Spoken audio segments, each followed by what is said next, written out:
시청자 여러분 안녕하십니까? CSN 초대석 진행의 한인경입니다. 오늘 이 시간에는요 아주 특별한 분을 모셨습니다.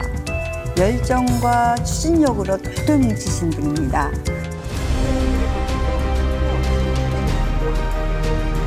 우리 유저지 한인교회 협의회를 위해 참여해 주시고 기도해 주십시오. 교협에서 서기하고 총무하고 부회장하고 보람이지요. 내가 진리라고 깨달은 그것을 누구에게 알려줬을 때 그 사람이 그걸 받아서 그 진리를 발견한다고 하는 것을 목격하면 거기서 더 이상 뭐 바랄 게 없죠. 땅에 속한 사람이 아니다. 우리는 영원한 하늘에 속한 자들이라고 하는 그리스도를 고백하는 그 사람을 주께서 교회라고 했다는 거죠.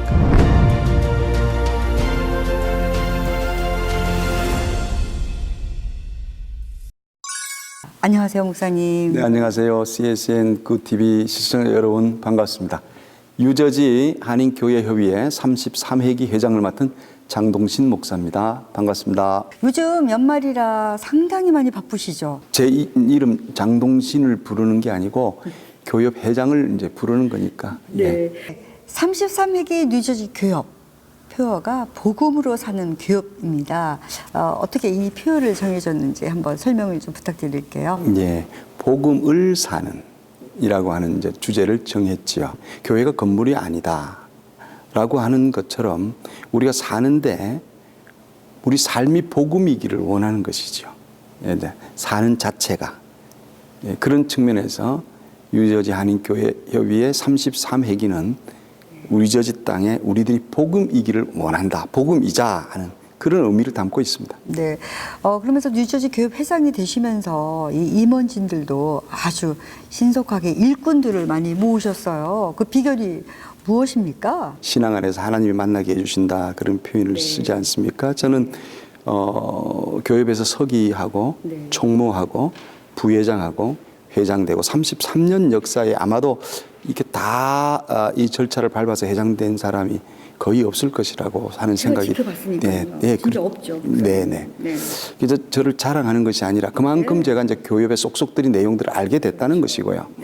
이제 그 과정에서 이사 20명이라고 하는 생각은 하나님이 주신 생각이고 우리 뭐 회칙의 인원에 대한 제한이 없습니다. 그래서 제가 이제 20명을 구성하게 됐는데 그렇게 된 배경은 교협이 교회의 모임이니까 목사님들의 모임 그 이상의 장로님들과 권사님, 집사님들이 참여하는 교협이 돼야 되겠다 하는 것이었고 그 참여하는 방식은 이사진이 아니겠는가 하는 생각이었습니다. 그리고 실제적인 참여를 위해서 이사가 되는 것만 아니라 헌신을 좀 해 주십사 하고 이사 회비를 제가 일정액을 정했지요. 그런데 모두가 다 내어주셨어요. 그래서 꽤 많이 돈이 모였고요.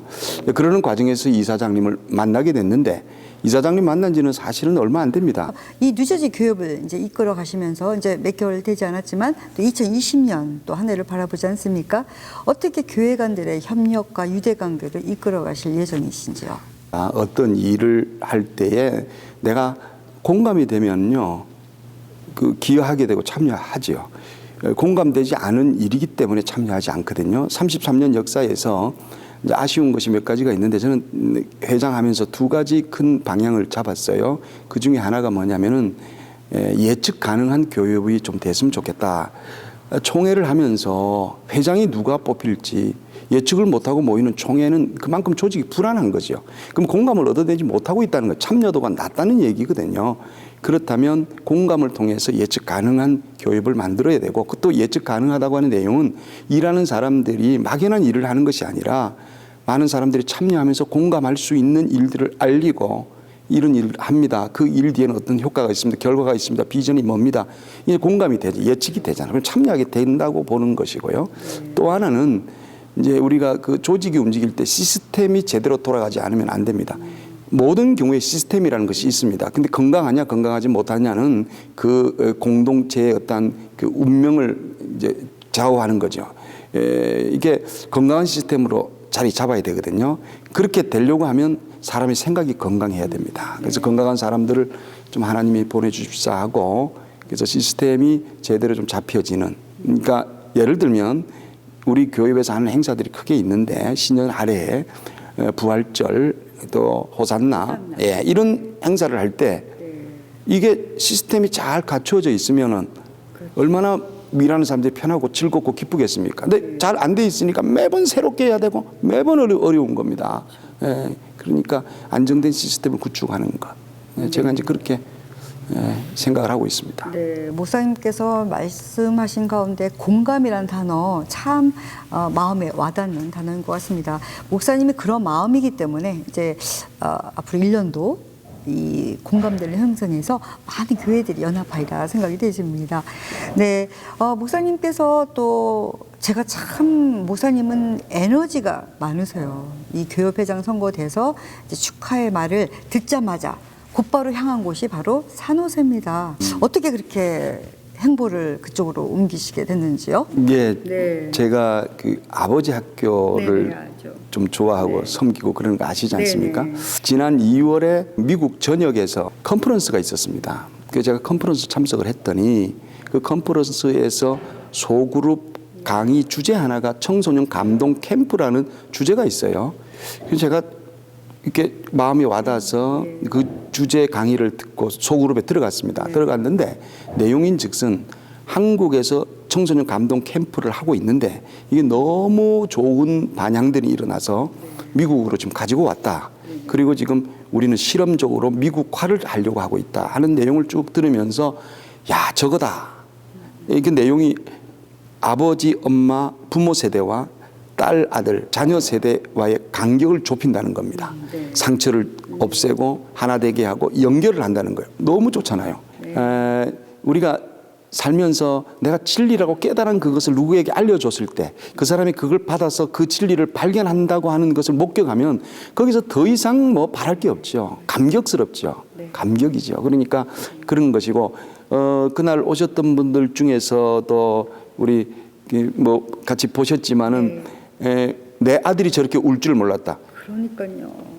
그러니까 부모가 우는 건 울 수 있는데 자녀들이 자기 엄마 아버지 앞에서 펑펑 우는 겁니다. 그러면서 아버지 사랑한다, 엄마 사랑한다고 고백할 때 이런 감동이 어디 있습니까? 지금 저희들이 산호세에서 들은 얘기로는 끝나고 집에 돌아가서 아이들의 태도가 달라진답니다. 엄마 아빠에게 접근해 온다는 거예요. 그전에는 거리를 두었던 아이들이 먼저 와서 엄마를 터치하고 아버지를 만지고 스킨십을 하고 애들이 달라진다는 겁니다. 유스 커넥에 대해서 이렇게 말씀을 또 해주셨는데요. 또 목사님 교회 회장으로서 또 비전이 있다면 그 중에 청소년 회관 마련도 그때 말씀을 하셨던 것 같아요. 우리가 미국에 온 1세들이 왜 미국에 왔습니까? 자녀 때문에 왔다 그러는데 자녀를 위해서 뭘 합니까? 없어요. 안타까워요. 잘 되는 게 뭡니까? 좋은 학교 돈 많이 버는 겁니까? 아닙니다. 사람이 잘 돼야 되지 않습니까? 그럼 잘 되려면 잘 될 수 있는 환경과 조건을 만들어줘야 되거든요. 아이들이 놀 수 있는 환경, 그들이 즐길 수 있는 그들 문화를 가지고 갈 수 있는 그게 공간이 필요합니다. 그래서 청소년회관을 이제 했으면 좋겠고요. 그럼 이걸 어떻게 할 것인가 할 때에 저는 청소년회관을 위해서 우선 법으로 법제화를 시켜야 됩니다. 그래서 이걸 이제 법적인 기반을 먼저 만드는 것이고요. 그 안에 이사회를 조직하는데 운영 이사회를 만듭니다. 운영 이사회 어떻게 만드냐면 20명의 운영 이사회를 두는데 10개 교회 개인 10명입니다. 10개 교회는 교회 10개가 이사로 들어오되 각 교회마다 5,000불 이사회비를 내는 겁니다. 그러면 돈을 5,000불 없는 교회는 어떻게 하냐? 저희 교회부터 할 겁니다. 어떻게 하느냐면 2년 거치 상환입니다. 2년 동안에. 그러면 5,000불을 2년으로 24개월 나누면 한 달에 한 200불 조금 더 내면 됩니다. 그럼 한 6개월 300불 내고요. 나머지 200불 쭉 내면 됩니다. 그러면서 이사가 되는 거죠. 10개 교회를 구합니다.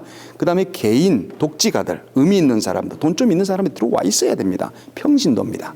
장로님, 권사님, 집사님들 들어오셔서 5,000불 내시고 기여하시는 거죠. 그렇게 되면 20명 이사가 구성이 되면 그중에 이사장을 뽑고요. 돈이 10만 불이 만들어집니다. 그럼 이것을 언제까지 하느냐? 대략 제 스케줄은 호산나까지 간다. 호산나 때 이걸 이제 완성하고 발표하고 구성 틀을 하나 이제 만들어낸다는 것이고요. 그러면 이제 제기가 9월쯤 되면 끝나니까 그때까지 어느 정도의 틀을 만들면은 이것이 굴러가되 법제화 만들어 놨기 때문에 다음 회기 그대로 유지되는 겁니다. 그래서 이사회를 어떻게 할 거냐, 몇 년 할 거냐 하는 건 법에서 다루어야 되고 많은 참여하는 사람들이 생길 거. 그때쯤 되면 의미 있는 일들이 일어날 것이고 참여하는 사람들이 생기지 않을까.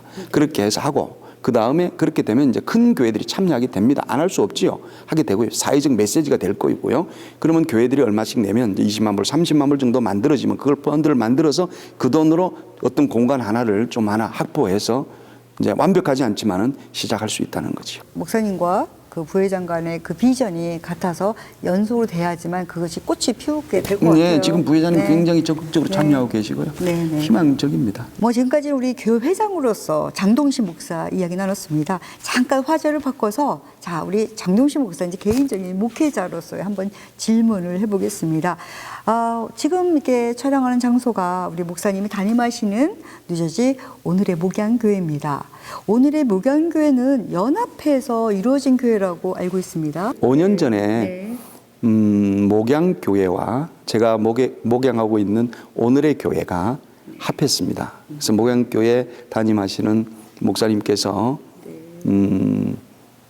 저에게 우리 교회 두 개를 합해서 같이 목회하면 어떠냐는 제안을 주셨고요. 그렇게 해서 이제 합해서 한 교회가 됐지요. 우스갯소리로 그럽니다. 두 개 작은 교회가 합했는데 역시 작습니다. 아니 목사님은 그러면 그때부터 연합이라는 것에 익숙해졌네요. 솔직히 두 교회가 합쳐서 한다는 거는 참 쉽진 않아요. 말처럼. 그렇지만 또 이렇게 성공적으로 해오신 거 보니까 그 속에서 좋은 점 나쁜 점 다 엮여가면서 흘러가는 거 아닙니까? 거기서 겪어진 것들이 또 했기 때문에 연합하면은 장동신 목사다라는 게 다 있나 봐요. 아까도 뭐 제가 대화 중에도 잠깐 말씀하셨지만 목사님께서는 특별히 그 아버지의 학교에 대해서 참 그리고 가정약 세미나 이런 것들의 가정 행복 세미나에 대해서 상당히 관심이 많았어요. 목사님께서 이렇게 특별히 거기에 의미를 갖는 이유가 있으세요? 이유가 있습니다. 제가 한국에서 군인 목사 군목으로 육군 군목으로 20년을 사역을 하고요. 그리고 조직 사회 안에 있었고 경직된 사회 안에 있었고 그렇게 아버지로 살았죠. 20년 그렇게 살고 제대를 하고 제가 미국을 왔습니다. 왔는데 제대하고 13일 만에 왔어요. 올 때 사람들이 왜 이렇게 빨리 왔냐? 그러면 제가 군인 정신으로 왔다. 그렇게 이야기하죠. 군인 정신이 그런 거냐? 그러면 제가 우스갯소리 합니다. 지정신이 아니었다. 이제 그러는데 그때 딸과 아들이 있었는데요. 딸아이는 한국에서 인류대학 다니고 있었고요. 이미 그리고 이제 둘째가 고등학교 2학년 이제 마치던 그런 시절이었는데 미국 갈래 그러니까 가자는 거예요. 너무 좋아해요. 그 왜 그렇게 좋아하냐 그랬더니 수능 안 친다. 그리고 너무 좋아하는 거예요. 그런데 와서 며칠 되지 않아서 학교 갔다 오더니 가방을 던져놓고 난리가 났어요. 왜 그래? 왜 그래? 그러니까 영어로 공부한다 그러는 거예요. 이게 이제 참 코미디 같은 얘기인데 우리 가정의 현실이었고요.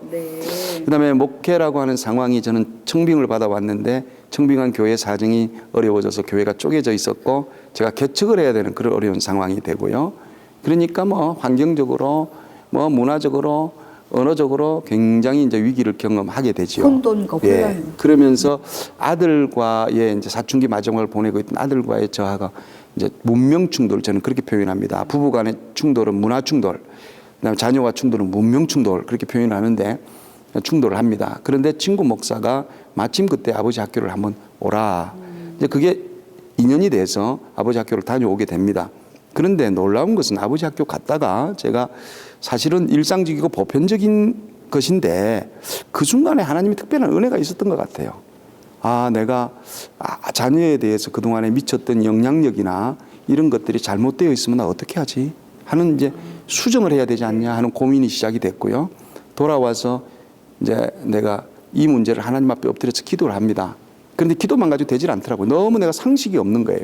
그래서 이제 서적들을 사서 읽기 시작합니다. 제가 가정에 대해서, 자녀에 대해서, 그리고 아버지가 뭔가. 그래서 골똘히 책을 읽었습니다. 맞아, 아버지랑 공부를 한 적이 없잖아요. 네. 그리고 아버지 공부한 적이 없죠, 진짜로.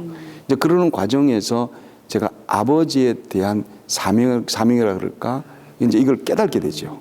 그리고 아들과 이제 화해 요청을 하게 되고 그 과정에서 참 많은 간증이 있습니다. 근데 그것이 저에게 와닿았는데 또 하나는 개척을 하고 이민 목회라는 이게 이제 해보니까 교포 목회를 하니까 저 한국산이니까 저는 뭐 여기 경험이 없잖아요. 교인들은 저 때문에 힘들고요. 교인들 때문에 저는 힘들고요. 그런 과정에서 또 하나 발견한 것이 이들의 상처를 보게 된 거죠.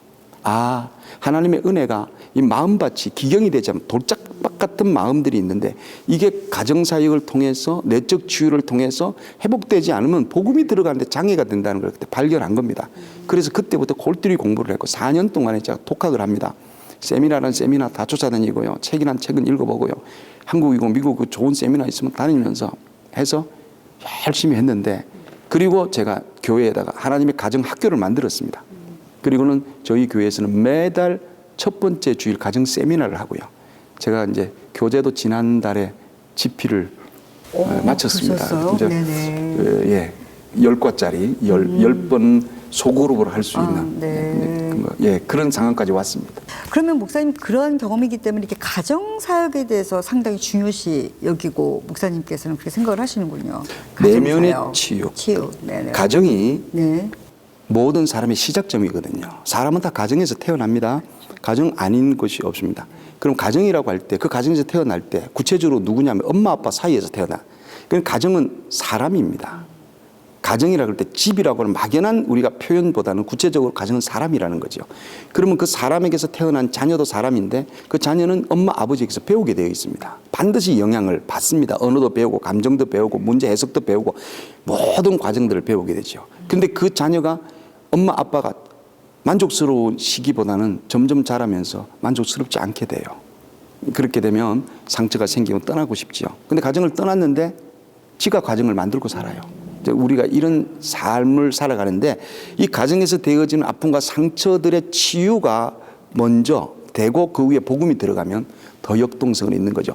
물론 하나님의 복음이 다 그것들을 치유해내는 힘이 있습니다만은 그러나 보편적인 삶에서는 우리가 그런 은혜를 덧입기가 어렵거든요. 그래서 내적 치유와 가정 사역과 이런 것들이 선행적으로 되어질 때에 더 빨리 은혜에 접근할 수 있는 기회가 된다. 저는 그렇게 보는 겁니다. 네. 그래서 목사님 가끔 취재할 때마다 목사님 교회 방문할 때마다 느끼는 거 있다면 목사님은 항상 교회는 건물이 아니라 사람이다. 네. 사람을 참 많이 강조하세요. 나는 교회입니다 하는 네네. 것을 2009년도에 기도하는데 네. 이런 생각이 들어요. 좀 우스운 표현인데 작은 교회를 하다 보니까 사람이 왔다 가고 도대체 나는 이게 뭔가. 그리고 하루는 제가 한 번은 이제 한국을 가게 됩니다. 강남 금식기도원에 가서 기도를 했어요. 기도를 하는데 하나님 나는 목회를 해도 사람도 없고 도대체 이거 어떡합니까? 그러는데 갑자기 내 마음에 하나님의 총 자산에는 변동상이 없네. 이 교회 다니는데 저 교회로 옮겨가는 것이 하나님은 손해를 보는 게 없는 거예요. 그러니까는 하나님이 미워지더라고요. 이거 하나님 당신은 부자인데 나는 가난해. 그래서 때를 썼지요. 막 때를 썼지요. 그러는데 그러는 과정에서 깨달은 것이 그러네. 교회라는 것이 사람이구나. 나는 사람을 기다리잖아요. 내가 사람을 기다리잖아. 사람 오기를 기다리고. 그럼 교회가 잘 된다는 것이 사람이 잘 돼야 되는 것이고 사람이 많이 모이는 교회가 아니라 사람이 잘 되는 교회. 그래서 I am the church라고 하는 말을 그때 제가 2009년도에 이제 제 속에 깨달아진 거죠. 이미 누가 쓰고 있었을지도 몰라요. 그러나 저는 이제 제 스스로 깨달았고 그래서 그때부터 교회에서 한 1년간은 예배 드리면서 교인들 다 이렇게 세워서 가슴에 손을 얹으라. 그 눈을 감으라. 그렇게 하고 제가 나는 교회입니다. 이걸 고백하면서 예배를 시작했던 해도 있었습니다. 네. 그래서 사람이 교회인 거죠. 맞아요. 그러니까 목사님은 정말 이렇게 겉으로 볼 때는 상당히 좀 근엄해 보이시고 좀 신뢰가 될지 모르지만 좀 무서운 약간 인상을 하는데 항상 그거에 또 이게 이제 정반대의 모습으로 좀 당황케 하는 것도 있어요. 상당히. 근데 이것들이 다 이 미국에 오면서부터 하나씩 몸소 다 체험하고 어떤 남들 교회처럼 왜 아버지가 목사여서 또 3대 목사여서 어떤 뿌리들이 다 있잖아요. 그런 관계 속이 아니라 목사님은 스스로가 모든 것을 다 개척해서 일어나서 아버지 학교도 하고 가정사역도 하고 다 이런 하나님이 이렇게 빚어주시는 것 같아요. 그럼 목사님, 목사라는 건 도대체 어떤 것입니까? 목사. 이렇게 생각합니다. 목사는 하나님과 한판 씨름하는 사람이다. 저는 그렇게 생각해요. 야복강에서의 그 씨름을 기억하는데 살아보니까요. 저는 목사가 처음 됐을 때 참 보여지는 목사를 하려고 애를 많이 썼더라고요. 네. 보여지는 목사. 목사의 부담감이 있었던 것 같아요. 겉으로 봤을 때. 예. 설교 잘해야 된다는 부담감. 네, 맞아요. 교인들에게 목사로 보여져야 된다는 부담감, 이게 컸던 것 같아요. 그리고 몇 해를 지나는데 그게 하루 이틀이 아니에요. 상당 기간 지났어요. 제가 한 14년간 그랬던 것 같아요. 한 14년. 그리고 한 14년째 되는 어느 날 군대에서 사병들 데리고 성경 공부를 하는데 제가 무너졌어요. 야고보서 1장 16절에 보면은 내 사랑하는 형제들아 속지 말라. 아, 내가 속고 있었구나. 하는 걸 깨달았고요. 그러면서 깨달은 것이 목사는 하나님과 대화하고 하나님과 이야기하고 하나님과 한판 결판을 붙어야지 그 다음에 내가 그 속에서 나오는 그 어떤 것으로 살아야 되지 않겠는가. 그래서 제가 이제 후배 목사님들한테 그렇게 합니다. 너 목사야, 하나님 앞에 정직해라. 그런 표현을 쓰죠. 약간 좀 어려운 질문이긴 하지만 요즘 이 교계나 사회적으로 우리 목회자들이 보여지는 모습들이 썩 이렇게 보기 좋은 모습들은 아니에요. 일간 신문에도 여러 가지가 나오고 목사님 이거에 대해서 어떻게 생각하십니까? 이 안 믿는 분들한테 이게 목사님들이 이렇게 하셔는 안 되잖아요. 그러니까 우리가 교회가 세상에 빛이 되자. 근데 교회가 빛된다는 것이 뭐 어느 아무개 교회가 아니고 사실 내가 아까 이야기했듯이 교회는 사람입니다. 내가 교회의 빛이 돼야 되거든요. 빛된 삶을 산다는 것은 하나님께로 받은 부담감이고 사명감인데 참 안타까운 것이죠. 안타까운 것이죠. 너무 안타깝고 속상하고 그분들이 그렇게 된 데에는 나름대로 사연과 배경이 있겠죠. 그럼에도 불구하고 하나님이 책임 묻지 않을까 그들에게 이제. 목사님과 너무나 이렇게 이야기를 나누다 보니까 정말 끝이 없는 것 같아요. 너무나 재밌고 정말 모처럼 만에 유쾌한 이 대화였다. 제 개인적으로 이렇게 생각이 드는데요. 자, 목사님 이제 연말이고 이제 2020년 다가옵니다. 네, 목사님이 생각하시는 2019년을 바라보며 어떤 꿈을 갖고 이제 사실 계획이신지. 매년 크리스마스가 되면 예수님의 탄생을 이야기하고 축하하고 기념하는데 금년에 성탄을 제가 이렇게 생각하면서 떠오르는 또 하나의 메시지가 있었어요. 하나님의 마음이 어떤 것이었을까? 하나님의 마음이. 예수 그리스도로 오신 그분은 하나님이신데 하나님 전체가 오신 거거든요. 우리가 인간의 이해로 삼위일체 3분의 1 하나님이 오셨다는 것은 큰 오해이고요. 하나님으로 오셨잖아요. 그럼 왜 오셨을까? 그 오시는 과정에서 어땠을까? 그 결정하는 하나님은 어떤 결정하셨을까? 그 배경이 뭘까? 예를 들면 우리가 왕이라면 우리가 거지 된다고 하는 것이 가능할까? 그거는 이 열정일 것이다. 열정일 것이다. 하나님의 열정일 것이다. 하나님의 마음이 그만큼 뜨거웠다는 거죠. 당신을 총체적으로 주기 위해서. 그렇다면 우리가 이제 내년에 내 삶은 하나님 내 안에 진짜 세상을 향한 열정을 주십시오.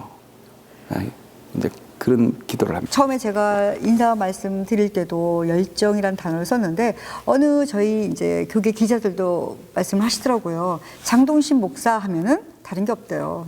열정, 열심 빼먹대요. 목소리가 커서 그런 거. 제가 군 생활을 오래 해서 이게 이제 짧은 머리 가르마타고 딱딱한 외모, 그 경직된 모습이 아직도 몸에 좀 있는 것 같습니다.